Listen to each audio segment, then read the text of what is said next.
Amino bandeko balandi ya Canal King Télévision na ndenge bozali sous belé mokola lelo pona kolanda émission na bino pona mboka. Une fois de plus na pona mboka to tikalekara na kati ya mouvement de libération du Congo pour être to ko kabongo ko solola na oitali ba activité à partir na ba activité mona mboka vice-premier ministre ministre de la défense nationale na ancien combattant mona mboka Jean-Pierre Bemba Gombo pona manaka yango toyambi moko ya ba maman oyo ba kambaka ba moko ba structure spécialisée oyo ezali na kati mouvement de libération du Congo ba bengi yango dynamique le choix de la liberté moko ya ba structure na kati ya mouvement de libération du Congo structure spécialisée bien sûr oyo salaka renfort na kati ya mouvement de libération du Congo azali mwasi kasi azana ba valeur makasi azana bongo monene boyebi na MLC bataka mwasi na esika oyo esengeli bino boyebi pambate ba parti nyonso ezali na Congo parti oza na secrétaire général mwana ya mwasi wasaka lokumu ba mama ezabongo na MLC o pe na yambi lelo bino moko bo comprendre que aza parmi ba valeur oyo na kati ya MLC bakoki ko contenir ezali bongo mama Nicole Eloko, vous allez mon maître Nicole Eloko. Mbote na yo madame. Mbote papa. Esengo ya koyamba yo mokolo lelo, abengi yo maître. Bon, tant ba ba maître ba belé, tant sous maître na art, tant sous ali maître na masano ou bien ali maître na droit. Nga ali maître na droit, naza avocate au barreau de Kinshasa Gombe. Vous allez moko ya ba maman la carte mouvement de libération du Congo, au combat structure monene babengi dynamique le choix de la liberté. Tant que le choix de la liberté, même quoi ma président national Jean-Pierre Bemba. Oui.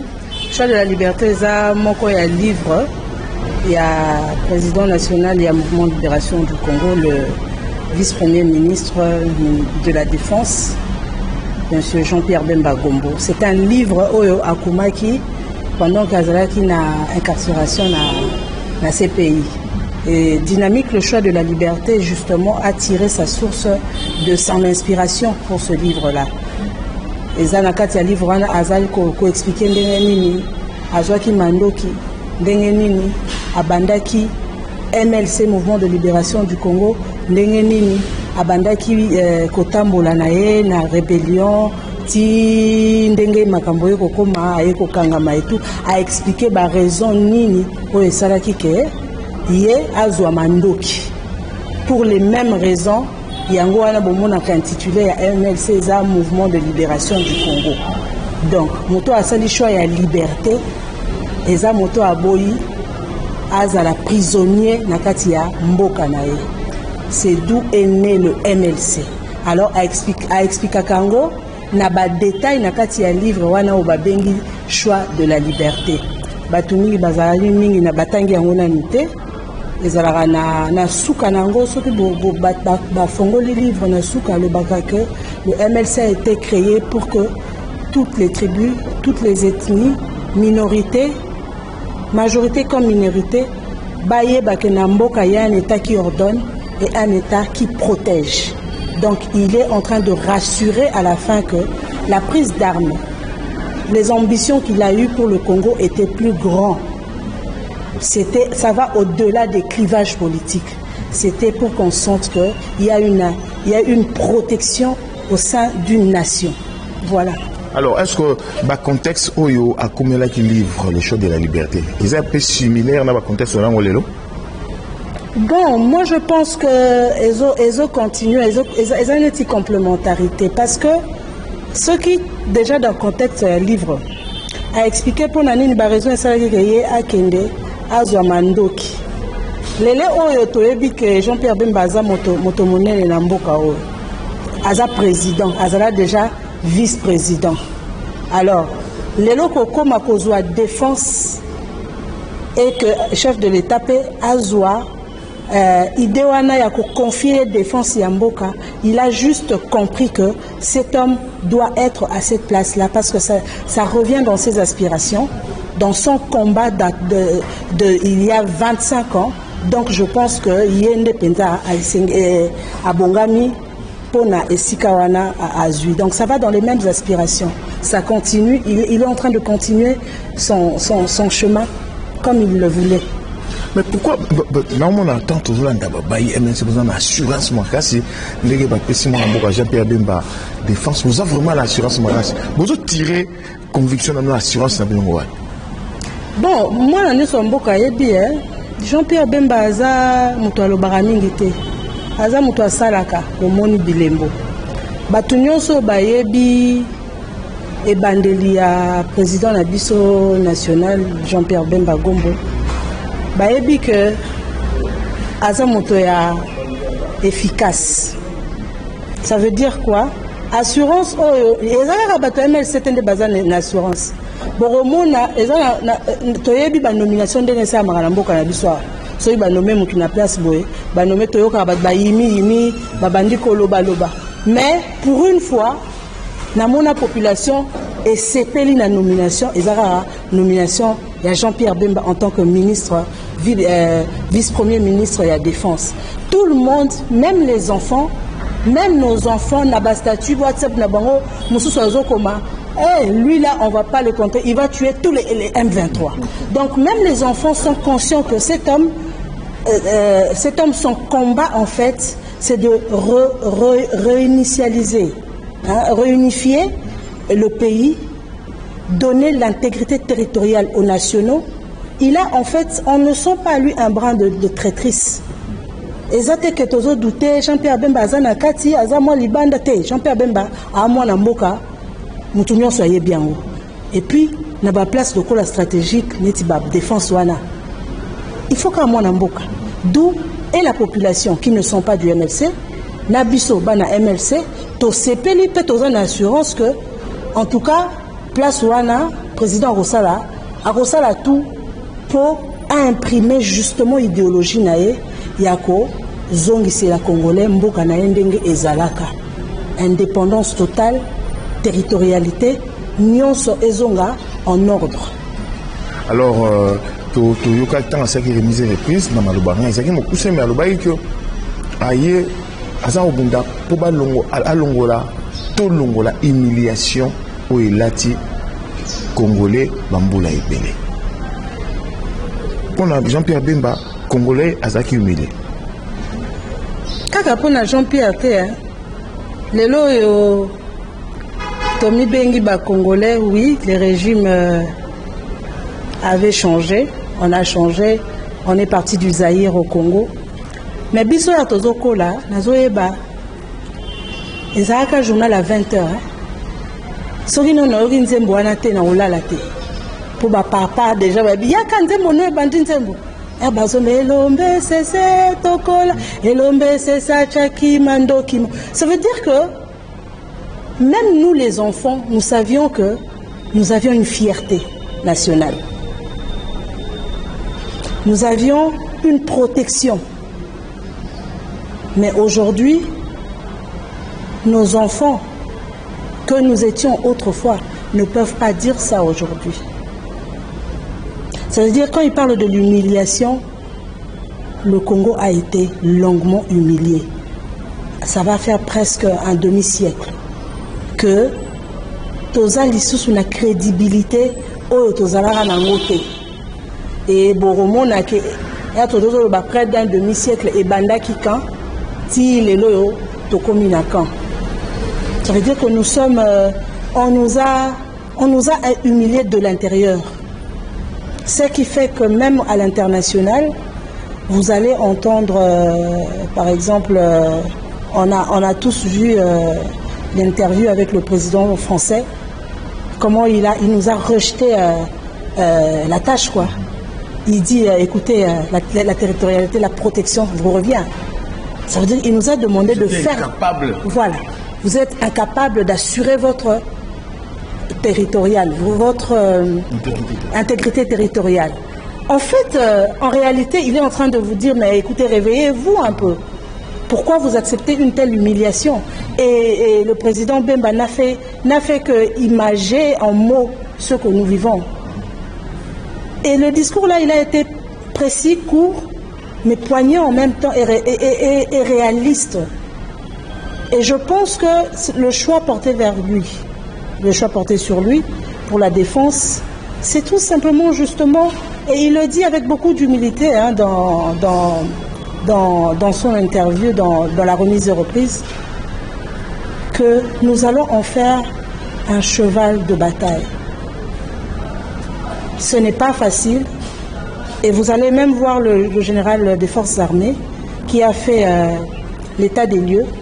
Il a relevé tout ça, il a dit nous avions été obligés de faire recours aux anciens militaires qu'on appelle aujourd'hui des réservistes pour essayer de remplir le quota des militaires parce qu'il fallait des militaires remplir en quantité et en qualité.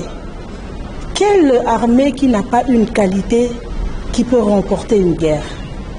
C'est une humiliation. Quand il n'y a pas de qualité dans l'armée, vous n'envoyez pas, on ne va pas envoyer la quantité comme on dit, comme si on envoyait des bétails aller se faire tuer. Mais non, rappelez-le toujours à M. Zalingala. Alors, si tant que le bim Makambo, il y a Tata Mokondi a PC confiance, a PC. Tata Mokondi, na VPM, Jean-Pierre Bemba Gombo. Madame. En tout cas, Kimia Eza Makasi, Eza Pe Malam. Moi, je lobara mingi te na sara pe mingi be mission te. Mais toyebi bande kona biso ya UDPS ni bazalaka. Bazara batupe ya bomba te. Soki mabeza balobaka. Donc, soki vraiment président Bemba na président Félix nous ezalaki tonga toye bango po bango balaka neti biso polele to soki to soani to bebani esili mais en tout cas toza bien tozo marcher bien na union sacrée ndeti kara tozo landa lokolo ya président de la biso nationale. C'est un homme de paix, un homme de guerre mais un homme de paix, un homme qui prend les armes pour de la bonne cause, mais un homme qui demande toujours d'obtempérer, d'être précis et objectif dans ce que l'on fait. Mais si au boni tout à l'heure on a presse mon article Bimia que Jean-Pierre Bemba a traité collaborateur et le président Félix incompétent, relayé par la radio mususu, débat à la télévision. Mais après tout le monde article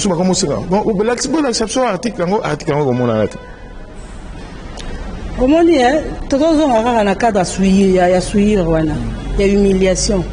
Depuis près d'un demi-siècle, moi que bébé n'a pas ramunioso, et bébé car en armée, et bébé pena qualité à journaliste. Vous avez papa journaliste, au limbisana loba, pour les lois et aux réseaux sociaux, nous soit comme à du téléphone, à chez Liboso, à se filmer, à sa l'émission et bimini média. Hein? Qualité à journaliste. D'abord de un, je pense que journaliste nyonso o atanga penza ba règle journalistique ndenge botangi yango mingi na ifasik. Avant au relayer info, il faut y avoir source c'était. Il faut y avoir au moins numéro ya journal wana ezakoma maki wapi et puis ba muto akoma ki a signé yango. Mais est-ce que vraiment tokoki ko luka na ba archive ya parce que ba lobby Jeune Afrique nde ekoma ki yango. Jeune Afrique quand même ce n'est pas un journal moko ya boyeboyete. C'est-à-dire ceux qui m'ont à sali interview, il faut signer dans souka ke ba sali interview tel jour numéro nango ezaba pona bato barata ki ngo ba lukape batanga et tout. Banda 2018 au président Bemba autaki CPI Abimi atikali ko pesa interview na chaîne mokoté ni local ni international. Soki ba preuve ça balakisa biso. Mais sikoyo batonga basala on a tina nini objectif na moi zai omoni ndeka tolobi mboko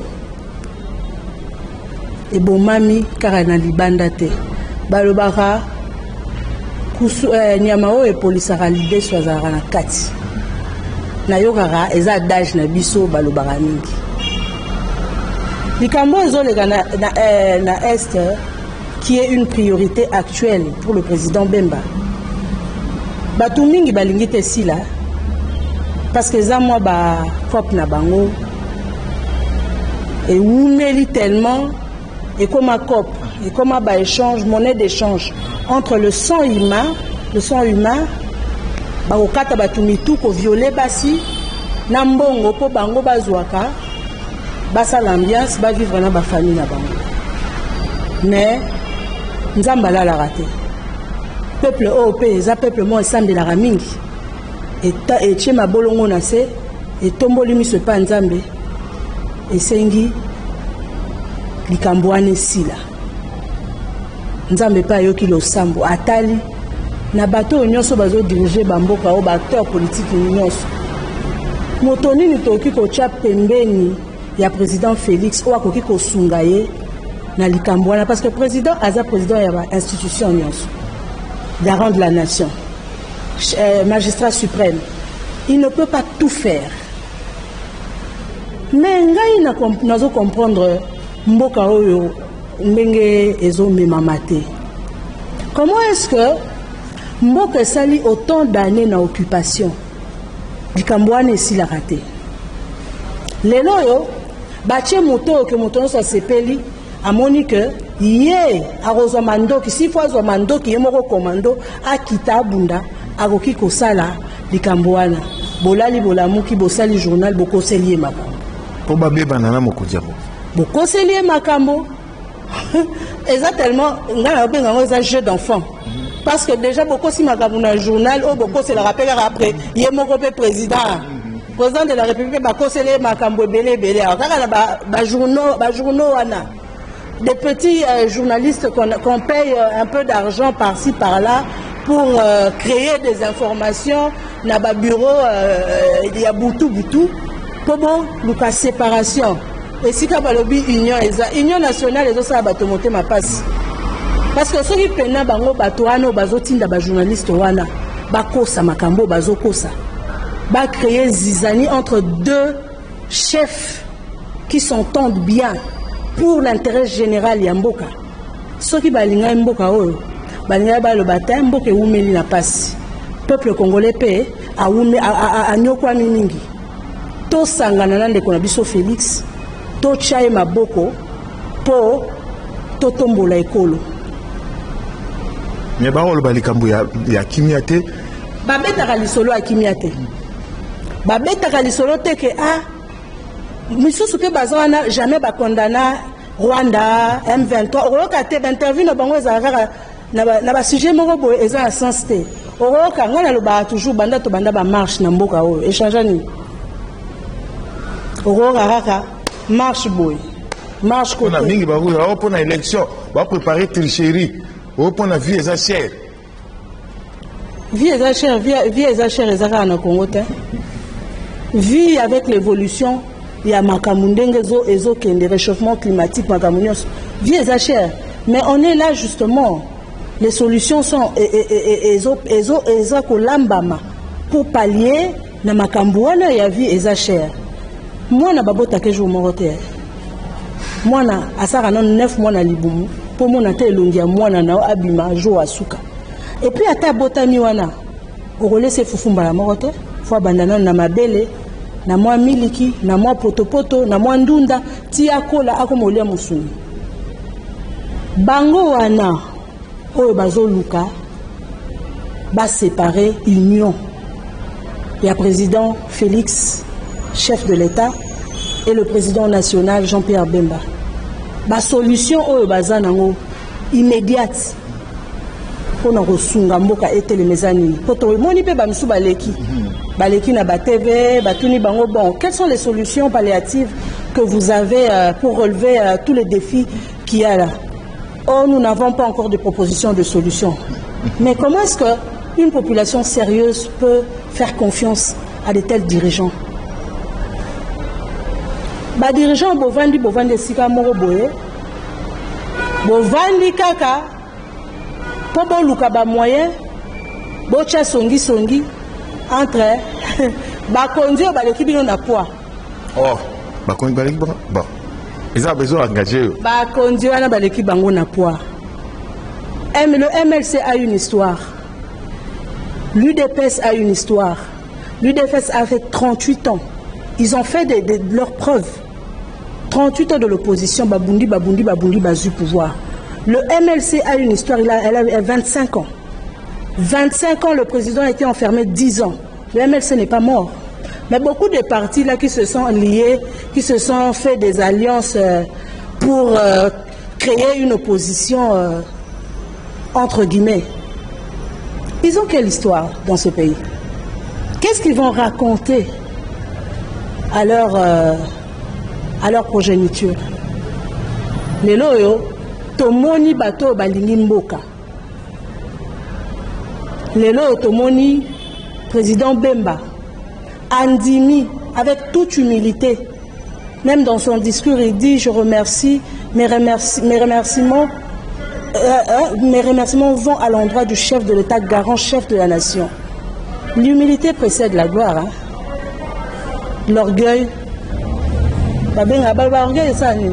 l'orgueil est, hein?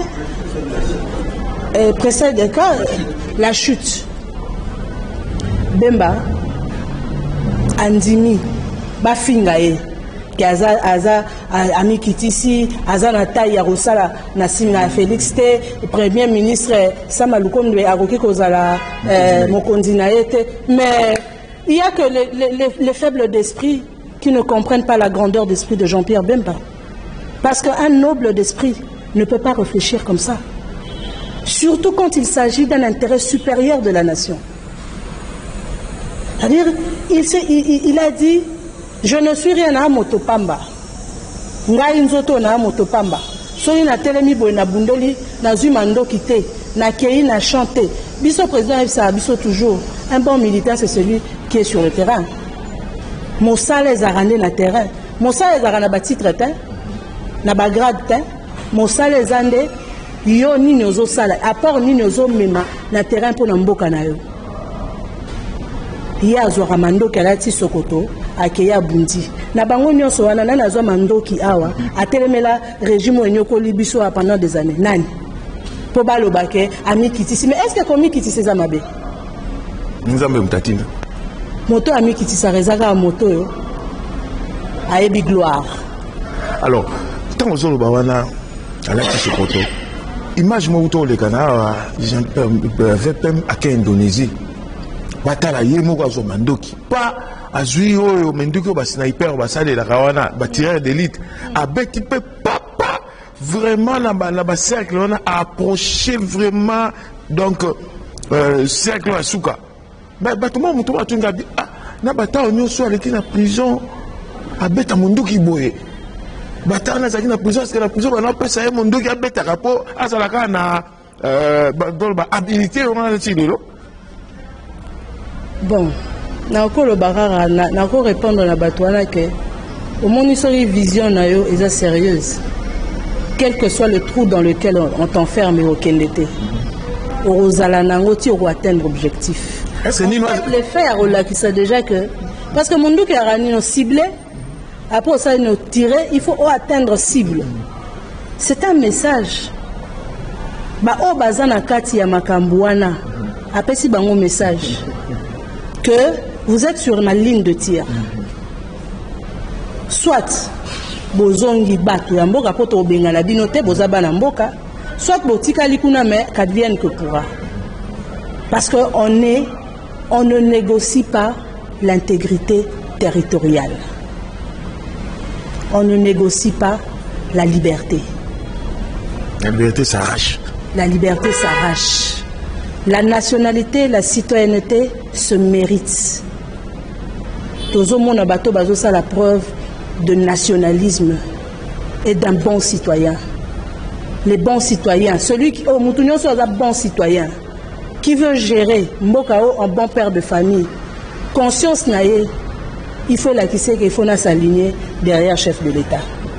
Sera moni muto qui à l'encontre ba ambition naie eza mbokate.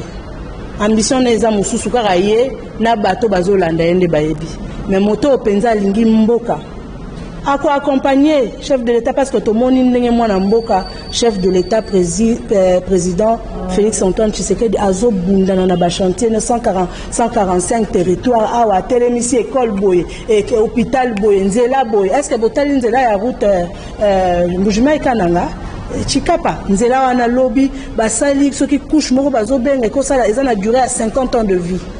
Mais est-ce que na ba 25 ans 26 ans to lekio mbongo ezana ki osala nzela wana pour ne pas toucher na makamu mususu to ebimbongo bimé belé pour na mboka oyo. Est-ce que balingaki pe na mboka? Mais bato wana nyonso tozoyo kaka ba ronde ba komi lelo ba Angelou. Pour Jean-Pierre Bemba andimi ko sala na Félix ba komi ba Angelou. Mais basala pe na bato wana ti. Pour na nini basala na bato wana babimisaka makasi o bazwa nango lelo te pour na bolingo mboka. Jean-Pierre Bemba azaka 10 ans na prison. Batikelaka bango champ libre. Toyebi ba bazaki na ba poste. Qu'est-ce qu'ils ont fait? Pour les loba comme un donneur de leçons. Pour les loba Luka, Kobimisa Jean-Pierre Oté, d'ailleurs, il a traité les collaborateurs du chef de l'État d'incompétents. C'est des gens qui ne connaissent pas Jean-Pierre. Malheureusement, même journaliste ango, ezara batu moro boy, discours, il y a président Bembaté. Le président Bemba n'est pas arrogant dans ses mots. Même s'il peut te traiter d'incompétent, il ne va pas utiliser le mot incompétent. Il va utiliser le euphémisme, mais à passer au message. Déjà de 1, Azamutalo Baramingite. Si vous avez un mais vous savez, mais c'est quoi comme VPN, ils ont fonctionné dans l'État. Patrick Mouya, excellence Patrick Mouya, ministre de la communication et médias, porte-parole au gouvernement, a organisé un briefing tant au sujet d'actualité. C'est à quand moi, Jean-Pierre Bemba Gombo, tout le monde VPM en charge de l'économie nationale, moi, Vital Kamere, et ça, on veut faire mon aîné. C'est que le président national Jean-Pierre Bemba, VPM en charge de la défense nationale, a appelé à Limbo, il a appelé à Mboka, il n'a pas posé de question. Bon, on a la monnaie qui population a comme la comparaison, mais chaque chose on s'entend déjà. Et puis, et le rognon est obligé de bamater.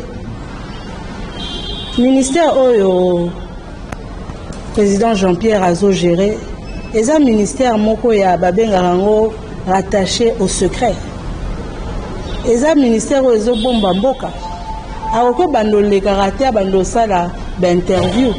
Au moment venu, s'il faut qu'il réponde à une question, je pense que juste après qu'on nommé, le Parlement l'avait adressé une question orale. Les services habités, il a répondu. Ce n'est pas un taiseux, hein? Français, ce n'est pas un taiseux, mais c'est quelqu'un qui ne parle pas pour ne rien dire. Air Makambo Koma et air utilité Goya qui faut à Loba, à Koloba. Mais, base la tête à ça, la neti, VPM. Il y a économie parce que on a un compte rendu par rapport à la crise où ils ont vivre dans le cadre de maïs. Ils nous devaient au moins une explication et nous promettre quelles sont les résolutions, on a des solutions où ils ont en vue pour nous reparler de la situation. C'était tout à fait normal. Mais la solution, il y a guerre, le baron de po, binemi baron. Est-ce que si na TV balobité, n'est pas positionné si binemi bazakuna, on peut pas dire ça. Donc c'est un ministère clé, c'est un ministère il y a défense. Et quand tu défends, tu dois être dans le secret, tu dois être techniquement bien informé pour ne pas divulguer l'information. Donc, c'est un ministère en même temps, ils ont lourde charge pour naïe. Mais na famille nanga banomé na yoka ki mawa moko na moni ba pesi place wana na bi nzambe tata oyo asia nyokwa mingi azwa ki mandoki awa ba peindre mauvais tableau sur ye ote azwa ki mandoki po aboma ba congolais akei alie batu akei asali boye wana nyonso balobaki yango mpo babebisa image na ye mpo bamonaki ke vision oyo ye amonaki il y a 25 ans il y a infiltration ya ni amonaki yango avant nde balukaki baétouffe ye basali nini bamaquille vérité mais bapesi ye lisusu esika yango ya mandoki nzambe tour oyo mpenza alongisa biso ka nde tolobaka devise na biso avec Dieu nous vaincrons tour oyo olongisa biso tosilisa likambo oyo mpo bacomprendre mpo na nini tata oyo azwaka mandoki. Mais bon ye moko alobaki yango soko na ntango ya remise de plus que tant ezali na malobaloba te ezali ntango eza nde na mosala donc population azela nde résultat azela baexplication te ye aza moto ya barésultat ye azaka moto akolobaloba mingi te biso mpe bato ya MLC soki botali bien tolobakalobaka mingi te. On est un parti sérieux, on a un président sérieux et un collaborateur sincère.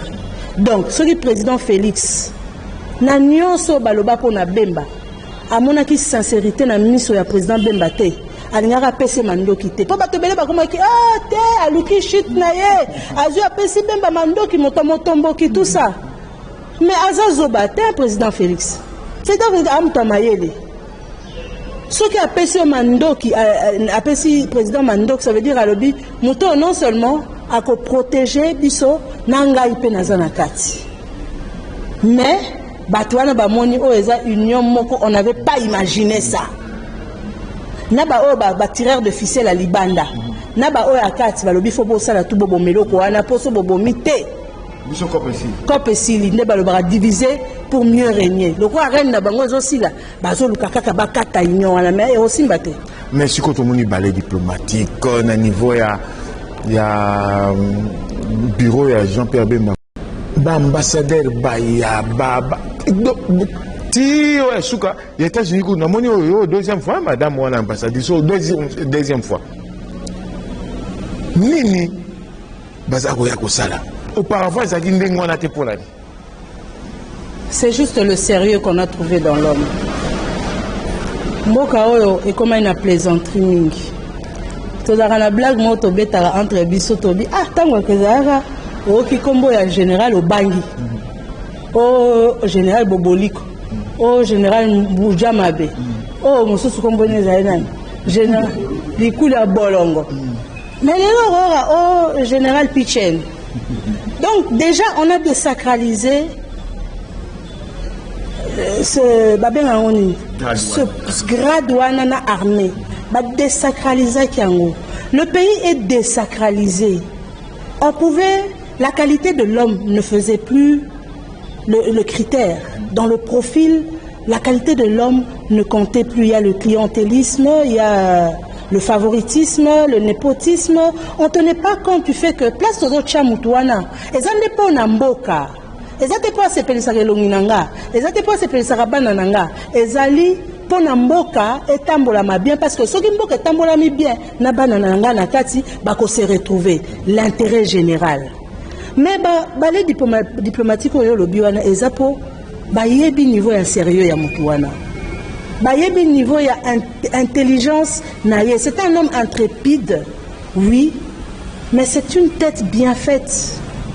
Et je vous dis pas, les diplomates, ils sont pas bazara rassemblanté.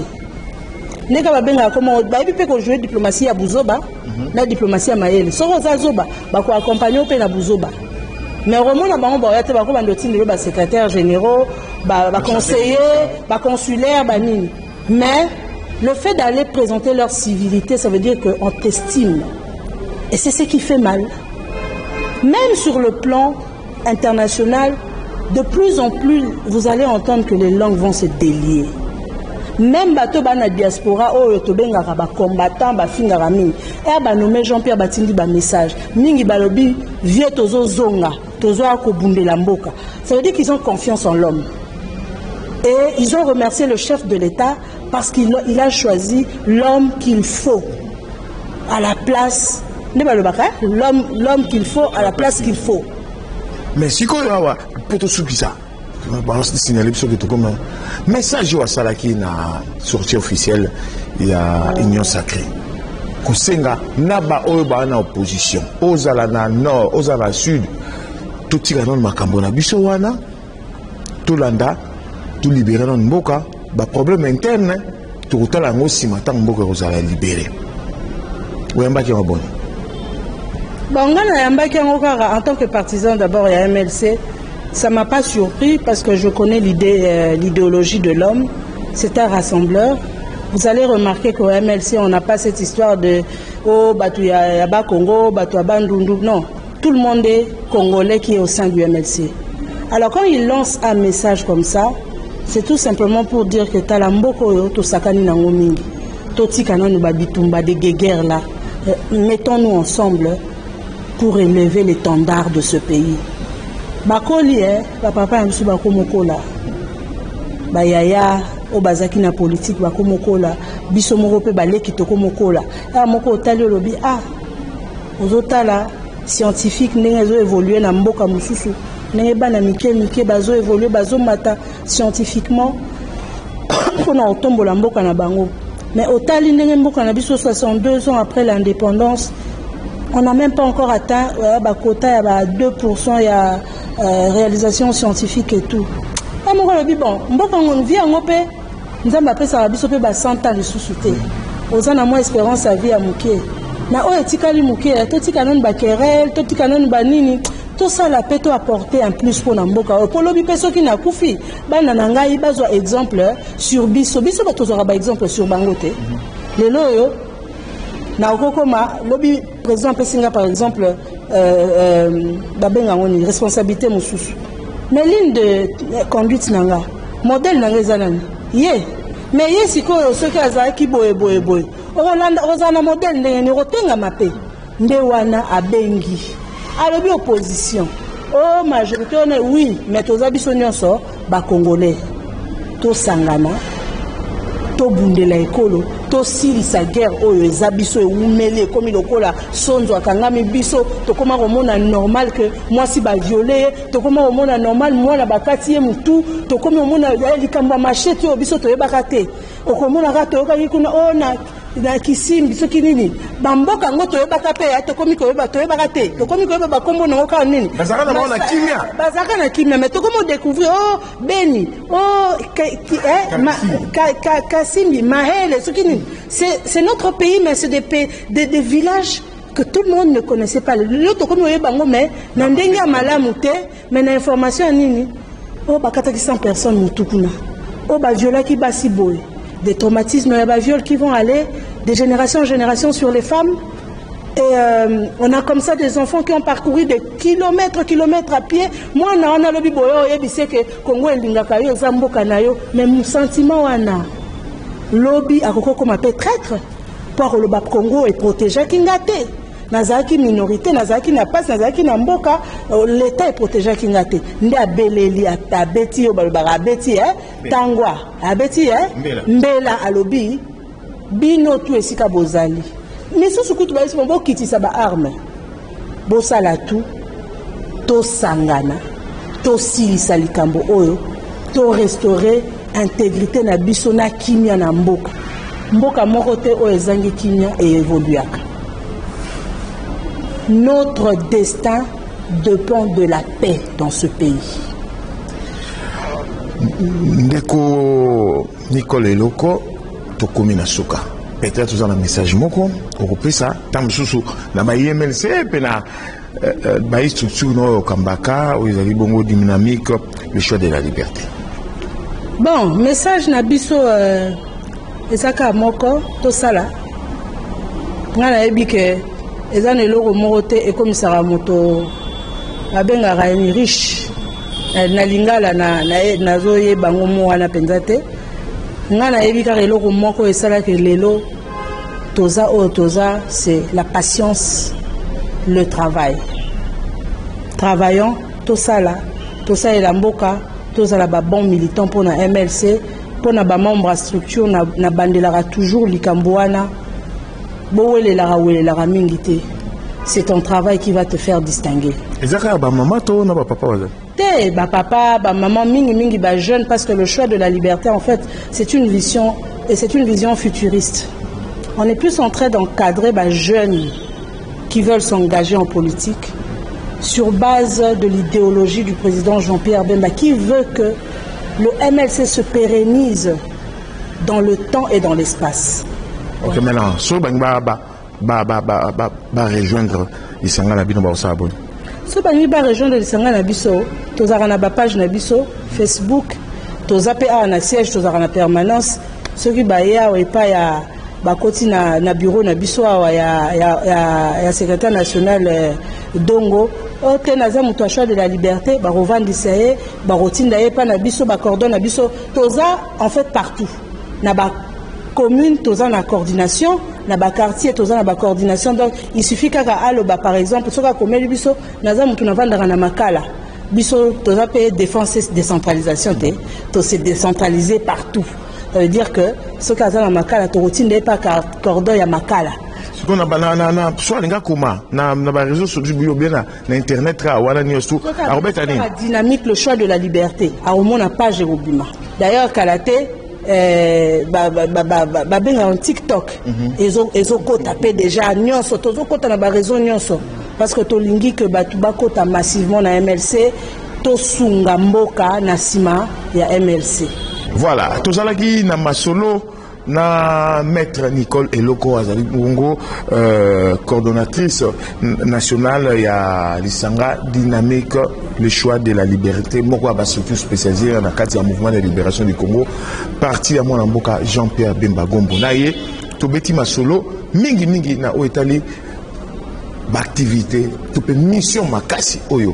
Mon mboka Jean-Pierre Bemba Gombo Azali na yango ya koluka ete apangusa maya miso ya bandeko na biso ya est tobeti mpe masolo ya badongolo miso oyo baza kolinga kokabola tata mokonzi na VPM Jean-Pierre Bemba Gombo to bango bamona ke ndenge mama alobi bamona ke ai dio oyo yango mpe sukisi makambo kimia kokota biso kope na biso kokata kope na bino ngo kokata na oyo lwambo ayembaka Moussana na bino c'est ko kongola mongo na mitu ya bato bato bakufaka bino bo sepelaka botonga bandako kopo wana na banza le sambo ba kongolais nyonso ndenge ba sepelaka tango ba numaka mwana mboka Jean-Pierre Bemba Gombo balobaka la voix du peuple c'est la voix de Dieu loko ba sepelaki nzambe na likolo pa sepelaki ya momoi makita na bino osimba te soki eza mpona kimia biwana okabwana te so eza mpona kimia